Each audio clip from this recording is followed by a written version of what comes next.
నమస్తే, welcome to Andhraprabha. నేను తేజస్వి. హైదరాబాద్ నగర బ్రాండ్ ఇమేజ్ ను అంతర్జాతీయంగా కాంగ్రెస్ ప్రభుత్వం దిగజారుస్తోందని బీఆర్ఎస్ అధినేత కేసీఆర్ మండిపడ్డారు. మేడ్చల్ మల్కాజ్గిరి పార్లమెంట్ పరిధిలోని దుండిగల్ రోడ్ షోలో మాట్లాడుతూ అరచేతిలో వైకుంఠం చూపించి మనల్ని మోసం చేసి కాంగ్రెస్ అధికారంలోకి వచ్చిందని అన్నారు.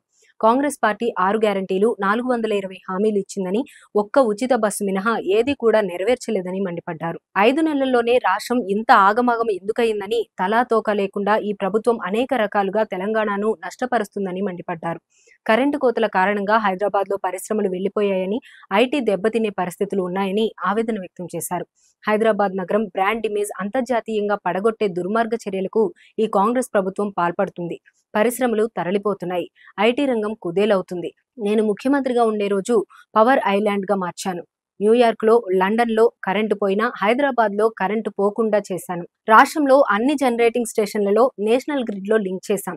నిన్న కొద్దిపాటి వాన పడితే 6, 8, 10 గంటలు కరెంటు పోతోందన్నారు. తెలంగాణ కోసం పేగులు తెగేదాకా కొట్లాడే ఒకే ఒక్క పార్టీ బీఆర్ఎస్ పార్టీ. రేపు పార్లమెంట్ లో మనోళ్లు డజన్ మంది ఉంటేనే ఖచ్చితంగా తెలంగాణ హక్కులు కాపాడుకోగలమన్నారు. మొన్న అరవింద్ కేజ్రీవాల్ కవితను అరెస్ట్ చేస్తే అమెరికా దేశం సైతం తన నిరసన వ్యక్తం చేసింది. అంతర్జాతీయంగా విశ్వగురువు అని ప్రచారం చేసుకునే మోదీ విశ్వం మొత్తం మీద దేశ ప్రతిష్టను మంటగలుపుతున్నాడని విమర్శించారు.